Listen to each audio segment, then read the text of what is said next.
सिंहस्थ महापर्व पर देश भर से श्रद्धालु शिप्रा में स्नान करने के लिए ही आते हैं।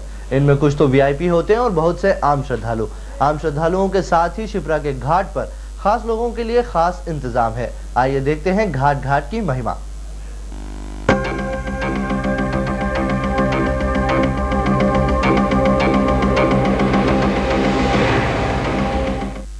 घाट घाट की महिमा में आपका स्वागत है। हमारी इस विशेष सीरीज में हम आपको दिखा रहे हैं पुण्य सलीला शिप्रा के घाटों की महिमा। मगर जरूरी नहीं है कि ये केवल धार्मिक और पौराणिक रूप में ही हो, क्योंकि आज हम आपको एक ऐसे घाट पर ले चल रहे हैं जो कुछ खास लोगों को ध्यान में रखकर बनाया गया है। जी हाँ, इस घाट का नाम है वीआईपी घाट। नदी के रास्ते अगर त्रिवेणी से कुछ आगे बढ़ें तो शिप्रा तीरे बने इस घाट पर नजरें अनायास ही ठहर जाती हैं। ये वेधशाला के पीछे बना नया घाट है जिसे वीआईपी घाट भी कहा जाता है। हालांकि ऑफिशियल तौर पर इसका नामकरण नहीं हुआ है, मगर इसकी सूरत ही कुछ ऐसी है कि देखकर लगता है कि ये वीआईपी घाट ही होगा। दरअसल ये घाट सिंहस्थ के ऐन पहले तक संभागायुक्त रही स्वर्णमाला रावला की परिकल्पना का नतीजा है। खास बात यह है कि घाट को बनाने में सिंहस्थ मठ से कोई पैसा नहीं लगा। सुश्री रावला ने व्यक्तिगत प्रयासों से मध्य प्रदेश लघु उद्योग विकास निगम के मार्फत ये घाट बनवाया। माना जाता है कि इसके पीछे सोच ये रही थी कि अगर भीड़ भरे दिनों में कोई वीआईपी आता है तो उसे सहूलियत के साथ इस घाट पर नहला दिया जाएगा। हालांकि इस बात को औपचारिक रूप से किसी अधिकारी ने नहीं स्वीकारा। तत्कालीन कलेक्टर भूपाल सिंह भी इसे हमेशा अफवाह ही बताते रहे। देखिए, अलग से व्यवस्थाओं की अपनी सीमाएं हैं। इलाहाबाद में अलग से व्यवस्थाएं थी। यहाँ पर क्योंकि हमारे मार्ग जो पहुँचेंगे घाटों पर वो लगभग 6 दिशाओं से आते हैं,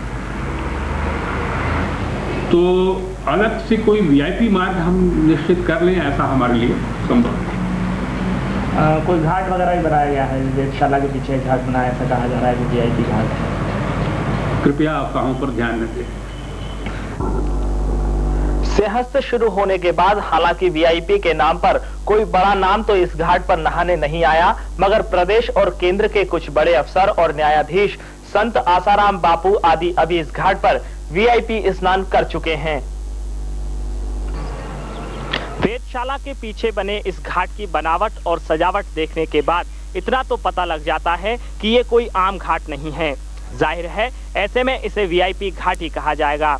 हालांकि फिलहाल नेता या मंत्रियों के बजाय स्थानीय अफसरों के परिवार ही इस घाट का उपयोग कर रहे हैं। ये भी हो सकता है कि सिंहस्थ के ऐन पहले पुराने अधिकारियों के बदल जाने के बाद आइडिया थोड़ा चेंज हो गया हो।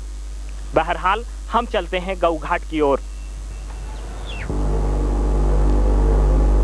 वीआईपी घाट से ही लगा हुआ गौ घाट है। हालांकि इस घाट का कोई पौराणिक प्रमाण या जनश्रुति तो नहीं है, मगर इतना तय है कि सैकड़ों साल पहले इसका निर्माण हुआ। इतिहासविद डॉक्टर श्याम सुंदर निगम के मुताबिक पूरी स्पष्टता के साथ गौ घाट का इतिहास नहीं बताया जा सकता, मगर संभवतः ये उत्तर मुगल काल का है। अभी का जयसिंहपुरा मुगलों की शानदार छावनी हुआ करता था और शायद इसी व्यक्ति के लोगों के लिए ये घाट बनवाया गया होगा। मराठों के शासन में भी इसका ख्याल रखा गया। ये बात यहाँ मौजूद शिलालेख बताते हैं। पुराने समय में चारागाह तक जाने के लिए गायों की टोली यहीं बने रास्ते से नदी के उस पार जाया करती थी। तभी से घाट गौ घाट कहलाने लगा। इतिहास जो भी हो, मगर इस समय ये जगह बड़े काम की साबित हो रही है। यहाँ बना लंबा चौड़ा घाट श्रद्धालुओं के सिंहस्थ स्नान में उपयोगी है। पहले भीड़ प्रबंधन में इसे ऐसे बुजुर्गों के लिए रिजर्व रखने की बात हुई थी जो भारी भीड़ के कारण अन्य घाटों पर स्नान नहीं कर पाते हों। पहले शाही स्नान और सोमवती अमावस्या के पर्व स्नान पर इस घाट पर लाखों लोगों ने डुबकी लगाई। हालांकि गौ घाट को अभी तक बुजुर्गों के लिए रिजर्व करने की जरूरत नहीं पड़ी, मगर मुख्य मार्ग के बिल्कुल किनारे पर होने के कारण इस ऐतिहासिक घाट की अहमियत को नकारा नहीं जा सकता। भीड़ प्रबंधन के लिहाज से भी ये घाट पुलिस के लिए काफी मददगार साबित हुआ है। गौ घाट के बाद घाट घाट की महिमा में बारी होगी लालपुल से लेकर नरसिंह घाट तक बनाई गई घाटों की विस्तृत श्रृंखला की, मगर ये देख पाएंगे आप हमारी अगली कड़ी में। कैमरामैन धर्मेंद्र राठौर और योगेश तिवारी के साथ कपिल शर्मा, उज्जैन आज। अब बारी है घाट घाट की महिमा की। आज हम आपको ले चल रहे हैं लाल पुल, जहां घाटों की एक पूरी श्रृंखला सिंहस्थ स्नान के लिए तैयार की गई है। पौराणिक महत्व के साथ साथ ही ये घाट भीड़ प्रबंधन के लिहाज से भी उपयोगी है।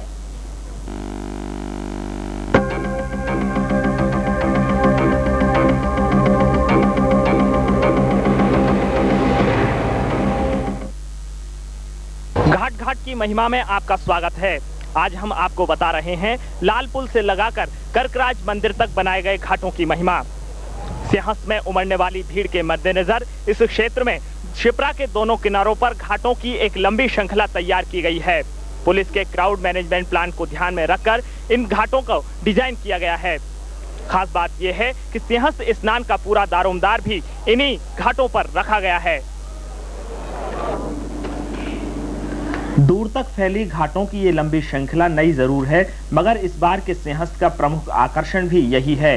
पुलिस कप्तान के क्राउड मैनेजमेंट के सारे रास्ते यहीं आकर मिलते हैं, यानी शहर का ट्रैफिक प्लान भी इन नए घाटों के ज्यादा से ज्यादा उपयोग को केंद्र में रखकर बनाया गया है। बाहर से आने वाला यात्री किसी भी दिशा से क्यों न आए, उसे नहाने के लिए लाल पुल पहुंचा ही दिया जाएगा और इसके लिए भारी भरकम इंतजाम भी किए गए हैं। इन घाटों के किनारे बड़े पैमाने पर बैरिकेडिंग की गई है, जिनमें एक अनुमान के मुताबिक 10 लाख के करीब श्रद्धालुओं को भरा जा सकता है।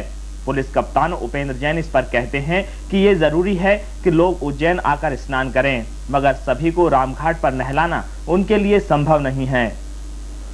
चीज तो हम व्यवस्था इस तरीके की बना रहे हैं कि जब रामघाट पे साधु संत स्नान करते रहे, तब हम बैरिकेड्स लगाकर दूसरे घाटों पर लोगों को डाइवर्ट करें और हम उनसे अपील करेंगे पीए सिस्टम के माध्यम से, पोस्टर्स के माध्यम से, साइनेजेस के माध्यम से कि वो दूसरे घाटों पर स्नान करें और स्नान करके बाहर निकलें, क्योंकि हम इतने लाख लोगों को घंटों तक उज्जैन में इंतजार नहीं करा सकते। इतने लाख लोगों को इंतजार कराने का स्पष्ट मतलब किसी दुर्घटना को दावत देना है। हमें ये करना पड़ेगा और लोगों को इसमें हमारा सहयोग देना पड़ेगा, और कोई रास्ता नहीं है। अभी तक हुए पर्व और शाही स्नान में अधिकांश यात्रियों को इसी क्षेत्र में नहलाया गया। हालांकि ये बात और है कि एक भी बार पूरी तरह से बैरिकेड्स नहीं भर पाए। इसका कारण ये भी हो सकता है कि लोग नहाने के लिए अभी भी रामघाट को ही प्राथमिकता दे रहे हों।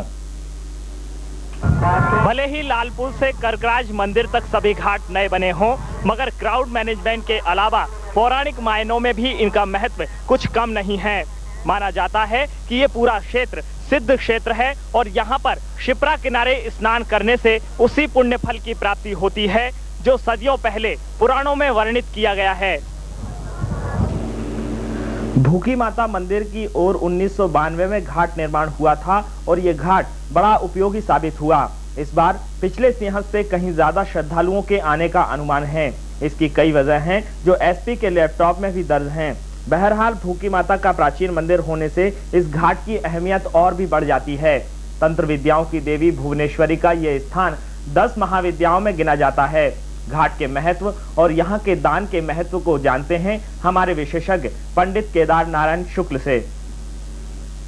ये पराम्बा भगवती का लोक का दिया हुआ नाम है। हमारे यहाँ तंत्र शास्त्र में 10 महाविद्याओं का महत्व है। उस 10 महाविद्याओं में जो भुवनेश्वरी देवी है वो ही कदाचित भूखी माता है। भूखी माता के घाट पर यहाँ अनेक प्रकार की सिद्धि प्राप्त होती है और यहाँ पर स्नान करने से अनेक प्रकार के सौभाग्यों की उपलब्धि हो जाती है। भूखी माता से थोड़ा आगे चलने पर सामने की तरफ कर्कराज का मंदिर है। ये मंदिर पुरातन काल से ही काल गणना का आधार रहा है। पृथ्वी पर अपनी विलक्षण ज्योतिषीय स्थिति के लिए ये मंदिर अपना खास महत्व रखता है। नवीन घाटों की श्रृंखला भी यहीं से होकर नरसिंह घाट की ओर बढ़ती है। चातुर्मास के दौरान इस घाट पर स्नान दान का विशेष महत्व बताया गया है। कुंभ मेले के दौरान तो इसकी महत्ता और भी बढ़ जाती है। भूखी माता और कर्कराज का क्षेत्र इस बार कुंभ मेले का एक महत्वपूर्ण स्थान बनकर उभरा है और इसमें कोई शक नहीं है कि इसके लिए नए घाटों की भूमिका अहम रही है। पुलिस की नजरों से देखें तो ये घाट ही नहीं, पूरा एरिया ही हाई प्रोफाइल नजर आता रहा है। सिंहस्थ की तैयारियों के शुरुआती दौर से ही इन घाटों को बहुत हाईलाइट किया गया, वो भी इतना कि कभी कभी तो लगा कि शायद सिंहस्थ इन्हीं घाटों के प्रयोग के लिए आयोजित किया जा रहा हो। घाटों के आसपास फैला बैरिकेड्स का मकड़जाल भी यही साबित करता है। खैर, सिंहस्थ के शुरुआती दौर में ये घाट अपनी कसौटी पर खरे उतरे हैं, ये बात थोड़े बहुत संकोच के साथ स्वीकार की जा सकती है। अगली कड़ी में होगी नरसिंह घाट की कहानी, तो देखते रहिए घाट घाट की महिमा। कैमरामैन धर्मेंद्र राठौर और आनंद शर्मा के साथ कपिल शर्मा, उज्जैन आज। और आइए अब देखते हैं शिप्रा तीरे स्थापित तीर्थों की कहानी हमारी विशेष श्रृंखला घाट घाट की महिमा में। आज हम आपको बता रहे हैं नरसिंह घाट की महिमा।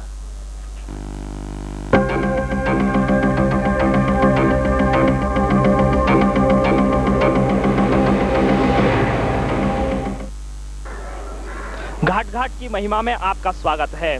हम इस वक्त नरसिंह घाट पर खड़े हैं। उज्जैन वासियों के लिए ये घाट आम दिनों में एक अच्छा पिकनिक स्पॉट तो है ही, सिंहस्थ के दौरान ये नागा बाबाओं का पड़ाव स्थल भी बन जाता है।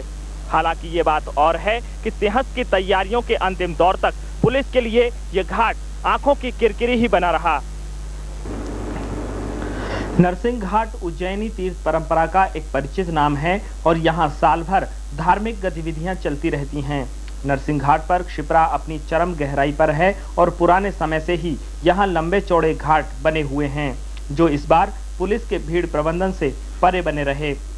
अलग अलग हिस्सों में निर्माण होने की वजह से ये घाट बेतरतीब जैसे हैं, लिहाजा इन्हें स्नान व्यवस्था से अलग रखा गया।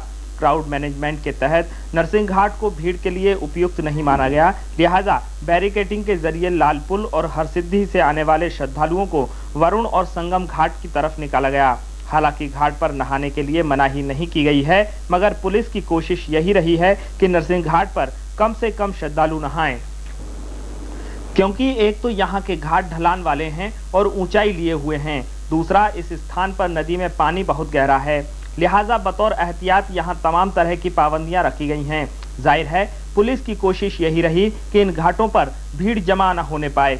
यही कारण रहा कि संगम घाट और वरुण घाट को भी नरसिंह घाट के साथ मिलाकर समतल घाट बनाए गए। यहाँ क्राउड मैनेजमेंट इस कदर हावी रहा कि कुछ बने हुए घाटों को सिंहस्थ के ऐन पहले तोड़कर समतल किया गया। भूखी माता रोड से जोड़ने के लिए यहाँ हर सिंहस्थ में तैरता पुल भी बनाया जाता है। इस कारण व्यवस्था की दृष्टि से इस घाट की अहमियत और भी बढ़ जाती है। भीड़ नियंत्रण के लिहाज से पुलिस के लिए नरसिंह घाट भले ही ज्यादा काम नहीं आया हो, मगर व्यवस्थागत रूप में इसकी उपयोगिता साबित हुई है। साथ ही इस घाट का पौराणिक महत्व भी काफी मायने रखता है। माना जाता है कि नरसिंह घाट एक सिद्ध स्थान है और यहाँ पर संकट काल में देवताओं ने भी ईश आराधना की थी। नरसिंह घाट से ही लगे हुए संगम और वरुण घाटों पर भी स्नान की महत्ता पुराणों में बताई गई है। शिप्रा किनारे का ये घाट दरअसल नरसिंह तीर्थ है और सदियों पहले से ही इसकी महिमा गाई जाती रही है। किंवदंती है कि हिरण्यकश्यप के आतंक से मुक्ति पाने के लिए देवगणों ने भी यहाँ अनुष्ठान कराया था। पंडित केदारनाथ शुक्ल इसकी महिमा बता रहे हैं। हिरण्यकशिपु ने अपना तपस्या की और तपस्या करने के उपरांत वह अलौकिक शक्तियों का स्वामी बन गया। अलौकिक शक्तियों का स्वामी बनने के उपरांत उसने अपने विध्वंस का तांडव चारों ओर मचा दिया। तब देवताओं ने ब्रह्मा जी के पास जाकर कहा कि भगवान, हमको ऐसा कोई स्थान बताइए या ऐसा कोई उपाय सुझाइए जिससे हिरण्यकशिपु का आतंक समाप्त हो जाए। तब ब्रह्मा जी ने कहा, अवंतिका क्षेत्र में जाओ, शिप्रा के किनारे जो नरसिंह घाट बना हुआ है वहाँ भगवान नरसिंह की उपासना करो, स्नान करो, दान करो, तो हिरण्यकशिपु अपने आप समाप्त हो जाएगा। देवता लोग आए और उन्होंने इस नरसिंह घाट पर स्नान किया, भगवान की उपासना की और शिप्रा के जल से भगवान सूर्य को अर्घ्य दिया। उसके फलस्वरूप हिरण्यकशिपु का अंत हो गया। यह बड़ा रमणीय घाट है। इन घाट पर स्नान और दान की व्याख्या शास्त्रों में मिलती है। इसी से लगे संगम और वरुण घाटों का भी पुराणों में उल्लेख है। बताया जाता है कि नरसिंह घाट के आगे सलिल गंगा और नील गंगा का मिलन शिप्रा के साथ हुआ है और इसीलिए इसे संगम घाट कहते हैं। नरसिंह घाट और उससे लगे अन्य घाटों पर श्रद्धालुओं की भीड़ अमूमन बनी ही रहती है। नरसिंह घाट पर नागाओं का पड़ाव होना भी इसका एक कारण हो सकता है, क्योंकि यहाँ जाने माने साधु भी अपना शिविर लगाते हैं। सिंहस्थ के दौरान नरसिंह घाट प्रमुख गतिविधियों का केंद्र रहता है। हालांकि सख्त पुलिस व्यवस्था के कारण इस बार ये घाट श्रद्धालुओं से कुछ कटा हुआ जरूर है, मगर इस घाट की अहमियत जानने वाले इसी घाट पर स्नान करते हैं। घाट घाट की महिमा में अब बारी होगी राम घाट की। देखते रहिए हमारी विशेष सीरीज घाट घाट की महिमा। कैमरामैन धर्मेंद्र राठौर और योगेश तिवारी के साथ कपिल शर्मा, उज्जैन आज। सिंहस्थ के मद्देनजर रामघाट एक प्रमुख स्थान है और यह एक पौराणिक स्नान स्थल भी है। भीड़ का सर्वाधिक दबाव इसी घाट पर होता है क्योंकि यही कुंभ का केंद्र बिंदु भी है। आइए जानते हैं रामघाट के बारे में हमारी विशेष श्रृंखला घाट घाट की महिमा में।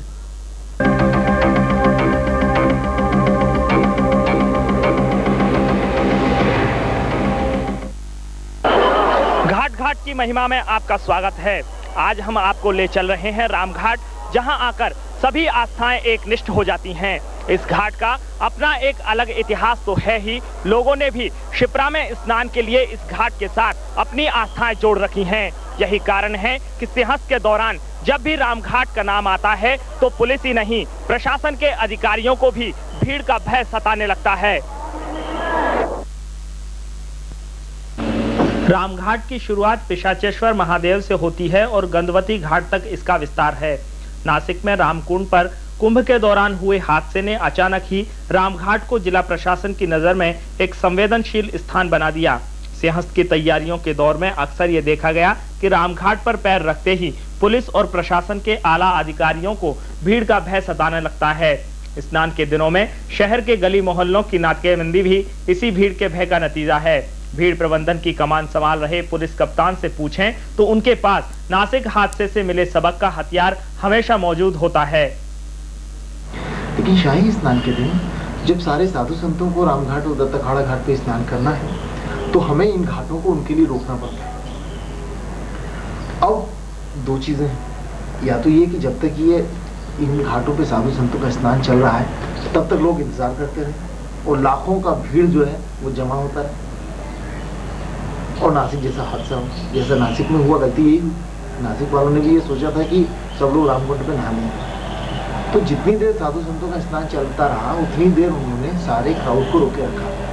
रामघाट पर भीड़ प्रबंधन के पुख्ता इंतजाम हैं। नाकेबंदी इतनी है कि बिना पुलिस की इजाजत के कोई परिंदा भी पर नहीं मार सकता। क्राउड मैनेजमेंट के तहत घाट पर आने और जाने के अलग अलग रास्ते हैं। इनकी संख्या करीब आधा दर्जन है। इनमें से मौलाना मौज की दरगाह के पास से एक नया मुख्य मार्ग भी निकाला गया है। रामघाट और इसके ठीक सामने दत्त अखाड़ा घाट पर सभी अखाड़ों का शाही स्नान भी होता है। इस कारण ये पूरा क्षेत्र सिंहस्थ का केंद्र बिंदु है। स्नान के दौरान पूरे देश का मीडिया भी इसी घाट पर जमा रहता है, लिहाजा व्यवस्थाओं का चाक चौबंद होना भी जरूरी है। पुलिस का हॉलीवुड फिल्मों जैसा हाईटेक कंट्रोल रूम भी रामघाट के ऊपर ही है और महीने भर के लिए सभी प्रशासनिक अधिकारियों के कार्यालय भी राणोजी की छतरी के आसपास आ गए हैं।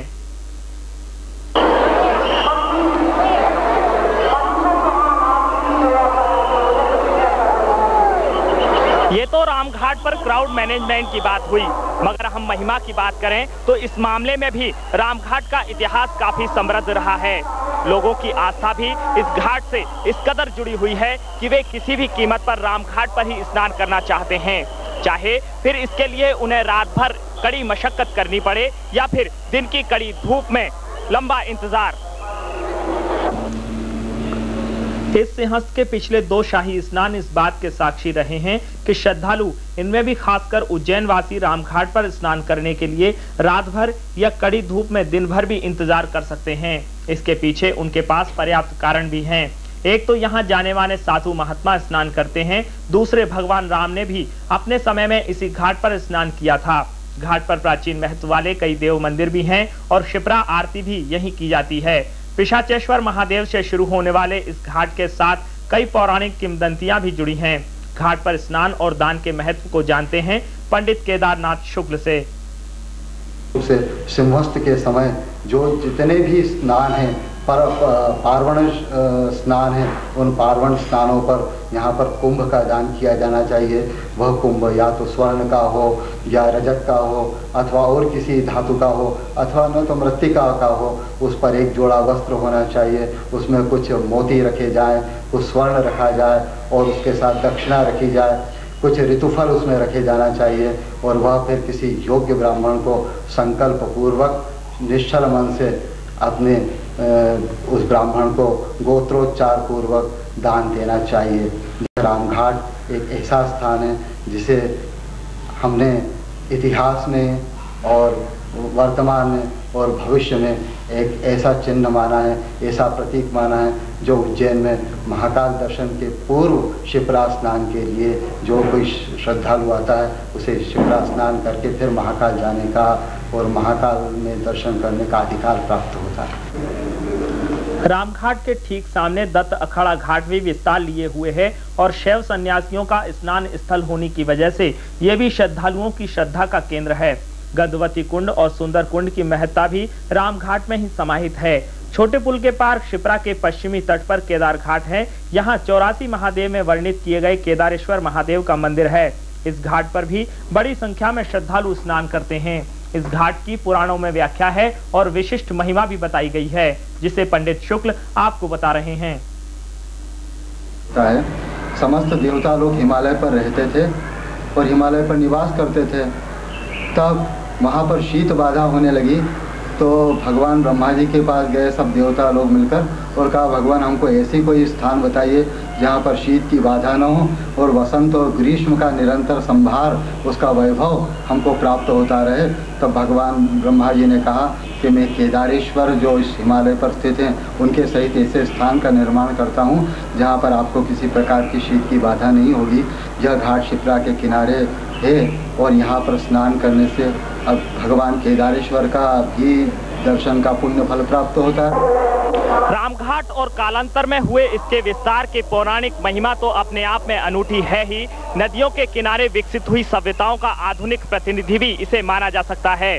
किसी घाट विशेष के प्रति लोगों में आस्था का ऐसा उन्माद शायद ही कहीं दूसरी जगह देखने को मिलता हो।